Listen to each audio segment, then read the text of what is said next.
네, 안녕하세요. 우리 신앙 이야기의 박 PD입니다. 하륜입니다. 네, 전 시간에 이어서 지금 미트라 얘기까지 했었죠. 네네. 네, 계속 이야기. 그러니까 이제 이 기독교라고 하는 종교의 정체를 우리가 좀 봐야 될 필요가 있다는 거예요. 그러니까 그래서 이제 학자들이 이렇게 얘기를 해요. 이 기독교사를 공부하는 사람들이 서방교회, 로마교회는 만든 신을 섬기려고 한다. 신을 만들어서 섬기려고 한다. 반면에 이제 기독론을 하면 엄밀하게 따지면은 바울 때 이미 바울에 의해서 만들어졌더라고요. 예, 그냥 그 신을 바울이 만든 신을 섬기려고 하고, 동방 쪽으로 흘러가게 되면 뭐냐면, 이때부터는 신을 안 믿으려고 해요. 무신론 쪽으로 흘러가요. 동방은 그 불교 쪽이나 이쪽, 동방 쪽 영향을 많이 받으니까 이 진리가 돼버리거든요, 그냥. 그러니까 그 영지주의 같은, 뭔가 지혜로, 지식으로 존재하는 그런 존재가 흘러 들어와서 그게 하나의 맥을 이루고, 정통적으로 서방교회는 바울이 교리로 만든 신, 예수. 그러니까 우리가 성서 얘기를 하면 좀 답답한데, 이게 요새 애들은 다 항상 자기식으로 생각해서 그런가 봐요. 예수가 태어날 때부터 누가 이렇게 카메라 들고 쫓아다니면서 다큐 찍듯이 다 기록하고 옆에서 사관이 하나 붙어가지고 화장실 갔다 손 안 닦았다까지 다 기록해서 만들어진 걸로 생각한단 말이에요, 성서 자체를. 근데 성서는 아까 우리 첫 시간 조주 시간에 얘기했듯이 초기 공동체들에서 예수는 고도는 존재였기 때문에 기록을 남기지 않는단 말이죠. 그래서 예수는 안 되겠다. 그리고 이제 슬슬 영지주의가 치고 올라오기 시작하고 예수의 개념들이 바뀌면서 유대식 신앙을 가졌던 유대교식으로 예수를 이해했던 공동체들, 즉 제자 공동체죠. 이런 공동체들이 뭔가 위협을 느끼기 시작하는 거죠. 그러니까 그때부터 이제 예수의 이야기를 기록으로, 자기네 고백을 기록으로 남기는 거죠. 이래서는 예수가 진짜가 아닌 건데 자기네식 예수들의 이야기를 쓰기 시작하는데, 이것도 무려 한 세대가 세 세대나 지났을 때니까 그냥 생각해보면 할아버지, 그 증보조 할아버지가 봤던 예수 얘기를 지금 내가 듣고 그거를 기록하는 건데, 그것도 할아버지가 한 얘기는 아닐 거예요. 할아버지가 한 얘기를 아버지가 듣고 아버지가 아들한테 해준 얘기 정도를 기록한 건데, 이게 이미 여기에 엄청난 고백들이 들어간 거죠. 실질적으로 예수가 누구냐 하는 것보다 그 예수를 우리가 어떤 식으로 믿어왔다고 하는 처음부터 이건 고백서라고 봐야 되는 거예요. 그러니까 이 고백서의 단점은 뭐냐면 실체, 예수라고 하는 실체는 사실상 모른다고 하는 거죠. 그러니까 그거를 우리가 인정하고 들어가야. 그래서 심한 경우에는 예수라고 하는 결정적으로 역사적인 인물은 없었을지도 모른다라고 하는 것. 그러면 제 생각은 이 크리스마스 같은 경우는 네. 350년 이때 결정이 되는 걸로 제가 예. 알고 있어요. 그러니까 그 불교 되고 난 다음에. 율리우스 1세인가 예.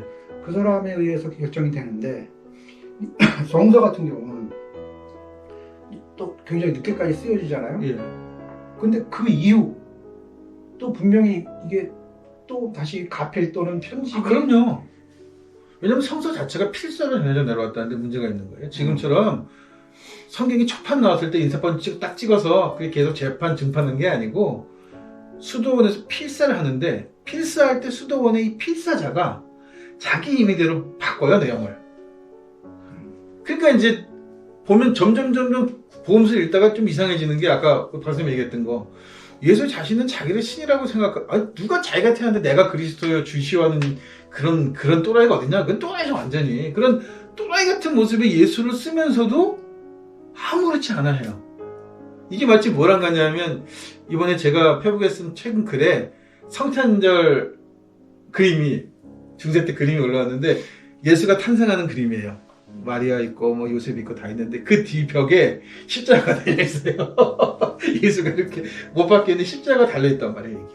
그러니까 당시 사람들의 개념이라는 것 자체가, 예수에 대한 개념 자체가 이미 바울이 만든 기독론이 머릿속에 들어와 있고, 그리고 성서를 옛날 기록도 읽다 보니까 이게 뭔 헛소리야, 과감하게 빼버리는 거예요, 그냥. 그렇게 만들어진 게 지금 우리가 갖고 있는 성서죠. 그러니까 사실 이게 요새 원어를 읽어야 되니, 히브리어를 읽어야 되니, 아람어를 읽어야 되니, 다 헛소리인 거예요. 그걸로 읽는다고 해서 성서가 마치 원어를 읽으면 지금은 잘못 그런 고백들로 이렇게 좀 오류가 생겼지만 순수한 성서일 거라 생각하는데 그게 아니고 이미 여기서 썩을 대로 썼고 첨삭되고 편집되고 별짓을 다 한 성서를 번역해 놓은 거에 불과한데 이 번역의 문제, 물론 번역에도 오류들이 조금씩 있죠. 그렇죠. 네. 그 오류가 잡는 정도지 기독론, 바울의 기독론에서 벗어나지 못한다는 거예요. 근데 저희가 말하는 탈식민이나 토착신학이나 여기서 중요한 건 뭐냐면 그 전으로 돌아가는 거죠. 바울의 예수 전으로. 그러니까 우리가 크리스마스, 엑스마스라고 하는 이 성탄절, 대림주간을 지내고 있는데 우리가 과연 이 대림주간을 그동안 교회가 얘기했던 것처럼 기독론의 근거에서 다시 올 예수, 다시 왕으로 재림하는 예수를 기다리는 대림절을 지키는 게 옳겠느냐. 이게 우리 신앙에 합당하겠느냐는 거죠. 그러니까 분명히 다시 해석하지 않으면 안 되는데 네. 그것을 바울의 기독론의 입장에서 다시 해석할 것이 아니라 그 이전 오히려 이제 진짜 어떻게 보면 이렇게 완전히 그게 두드러지게 변질된 예수의 모습이 두드러지게 나타나기 이전 그렇죠. 거기서부터 이제 우리가 다시 해석을 해서 우리에게 맞춰 나가야지 이미 변질된 내용 속에서는 뭐 다시 해석해봐야 선하게 나올 게 없다는 얘기. 더군다나 이제 이게 고백이다 보니까 로마인들이 고백한, 유대인들이 고백한 예수하고 우리하고도 또 다르죠. 아무 관계가 없는 거예요, 사실상. 자기네들이 처한 역사적 상황이 있고 시대적 상황이 있고 문화가 있으니까 거기서는 예수를 그렇게 고백할 수 있는지 몰라도 우리 입장에서는 그렇게 고백할 수가 없는 거죠. 근데 이거를 예수도 신, 예수의 아버지인 야훼도 신, 그것도 유의 신, 창조주 이렇게 묶어서 들어와서 기독교는 신을 믿는 거야. 기독교의 가장 큰 문제가 뭐냐면 타 지역에, 시민 지역에 들어가서 이제까지 니네가 믿었던 건 다 가짜야. 이게 진짜야. 딱 이게 뭐냐면 너희가 이제까지 믿었던 미트라는 없는 이름이야. 원래 그 이름은 예수야. 이런 식으로 설명한 거죠, 이게.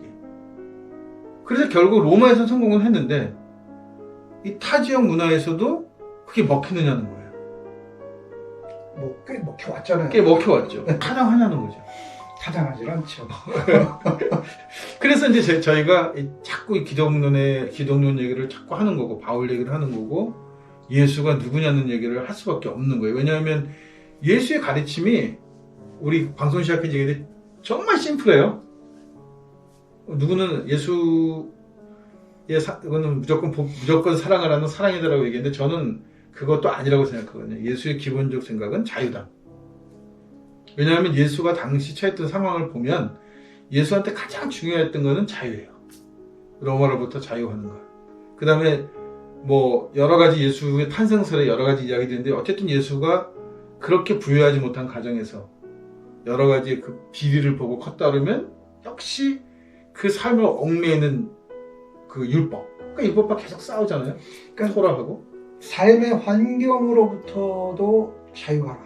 그렇죠. 그게 율법으로부터도 자유하는 걸 얘기하지만 정치적으로도 모든 정치적으로 당연히 그렇고 또 이 사람들을 온갖 그 불구들을 고쳐주는 그런 행위를 통해서 그런 병으로부터 이 질병으로부터 자유해야 돼요. 네. 그래서 제가 어딘가에서 그런 회복에도 그런 글을 썼던 것 같은데 그때 마태복음 읽으면서 그런 얘기를 했던 것 같아요. 예수가 병 고침을 통해서 바랬던 것은 이 사람이 일상으로의 회복, 네, 평범한 맞습니다. 삶, 그거예요. 그런 게 이 사람이 그러한 자유함이 정말로 필요하고 그렇지 못한 상황이 너무 가슴 아프고 힘들었기 때문에 그래서 이 애를 끊는 마음 그걸 통해서 기적이 일어나고 회복을 시키는 게 주된 목적이었다. 그렇다면 물론 그 안에 사랑이 들어있죠. 근데 기본적으로 얘기하는 게 자유와 사랑은 사실은 동전의 양면 같은 게 잘 붙어있는 거예요. 굳이 뭐 사랑을 얘기해도 자유가 없으면 그건 거죠. 그렇죠. 자유 안에는 또 사랑이 들어가 있어요. 두 가지 같이 얘기해야 된다. 예. 자유함의 사랑, 또 사랑함의 자유. 그러니까 이 권력가들이 민중을 다스리는 방법이 아까 말씀한 그 방법이죠. 그러니까 유대교가 자기네들이 로마의 핍박을 받고 있으면서도 그동안 유대교가 유대라는 민족 공동체를 운영하는 방법은 철저하게 종교적인 겁을 주는 거예요. 종교 공포거든요. 그러니까 랍비들이 먹고 살 수 있었던 이유가 뭐냐면 토라가 복잡해요. 그래서 이걸 어떻게 해석하느냐가 굉장히 중요한 문제라서 그 해석을 해주는 사람을 먹고 살 수 있는 길이 열려 있었던 거예요. 그러니까 공동체 대부분 이렇게 유명한 랍비들을 중심으로 마을이 형성되고 공동체가 형성되고 이 공동체가 어떤 조그만 공동체지만 이 공동체 그 전체 지역의 어떤 정체성이라든가 법 역할을 하는 거죠. 그러니까 랍비가 재판관이 되는 거예요. 이 사람 말 한마디에 당신이 어제 했던 일은 안식법에 어긋나. 이러면 이 사람은 벌을 받아야 되는 거예요. 그 다음에 보고 너는 이게 병이 있어서 우리와 같이 할 수 없는 사람이야. 너는 신의 저주를 받은 사람이야. 그러니까 마을 밖으로 나가. 이렇게. 그 모든 것의 기초가 되는 거가 유대의 토라라고 하는 모세가 만들던 오경을 중심으로 해서 오경 내용은 사실 별거 없죠. 그걸 뭐 자세하게 찢어발려서 또 거기다 뭐 설명을 다가 아마 책 읽어보셔서 아실 거예요. 그런 너절한 논쟁들을 그냥 미시나 그냥 뭐 읽어보면 쓸데없는 헛소리 가지고 그 문구들을 찝어가면서 이게 죄네 아니 죄네 아니네 잘못이네 하는 그런 걸로 쭉 점철되어 있단 말이에요. 그러니까 누가 그러잖아요. 법 없이 사는 게 제일 좋은 거잖아요. 법의 저촉을 받는 순간부터 피곤한 거죠, 삶이. 근데 유대교는 철저히 피곤한 사회예요, 이 사회가. 그러니까 뭐 이스라엘 여행 같은 사람들이 안식일 날 되면 호텔 같은 데 가면 유대인들 뒤를 뒷짐을 주고 엘리베이터 타 있거든요, 이렇게. 자기는 이걸 누르는 게 일이니까 자기는 안 눌러요. 그리고 이방인들이 타면 저 3층 가요. 이게 얼마나 웃기는 거예요, 이게. 그러니까 어떻게 보면 예수의 자유함이라는 건, 종교부터 자유함이라는 건 그런 것으로부터 벗어나라는 거죠. 그러니까 거기서 벗어나면 아픈 사람과 건강한 사람이 함께 살 수 있는 거예요. 보살피면서. 율법에 의하면 같이 살 수 없죠. 이 사람은 내쫓아야 돼, 마을 바깥으로. 어떤 죄를 지면 이 사람 반드시 죽여야 하는데 용서하고 일정한 어떤 통과례를 거치거나 벌을 받으면 같이 살 수 있는 길이 열리는 거죠. 그러니까 거기로부터 자유하라고 자꾸 얘기하는, 저는 그게 예수라고 보거든요. 근데 바울의 기독론은 이 거꾸로 간 거예요. 예수가 또다시 왕으로 군림하는 거죠. 그래서 이번 주 설교 때 제가 엄청 읽으면서 화가 났던 거, 항상 깨어 있어라. 언제 주인이 올지 모르니까 너희는 항상 깨어 있어라. 그건 노예일 때나 하는 얘기죠. 자유인이면은 내 퇴근 시간에 오시면 그 본인이 알아서 하실 문제지, 그게. 내가 퇴근해서 내 근무 시간이 아닌데 내가 쫓아가야 돼요. 근데 우리 사회에도 그렇지만 그렇게 사는 게 사회생활 잘하는 거라고 그랬잖아요. 24시간 회사에 봉사하고.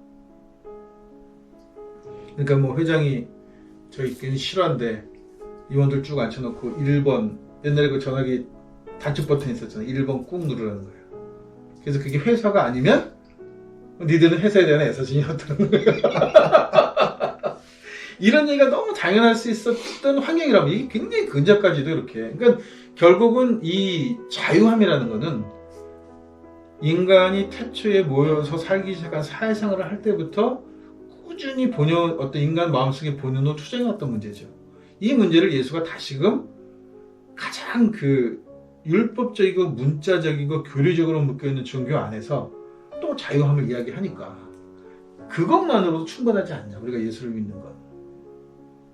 바울의 기독론이 아닌 예수여도 설사 그게 예수로 하는 특정 인물이 한 이야기가 아니라 당시 유대에서 그런 생각이 꼽혀났다는 것만으로도 그 생각을 존중할 수 있는 건 아니겠느냐. 이제 그렇다면 이제 질문이 하나 남게 되는 건데요. 우리는 뭐 기독교라고 하지 않고 예수교라고 하지만, 네, 예수교라고 하죠. 이제 과연 종교로서의 의미. 우리는 이제 지금 우리가 추구하는 거는 자유와 사랑이라고 얘기한다면, 그렇다면 자유와 사랑을 추구했을 때 그것이 과연 종교일 필요가 있느냐? 그냥 삶의 가치.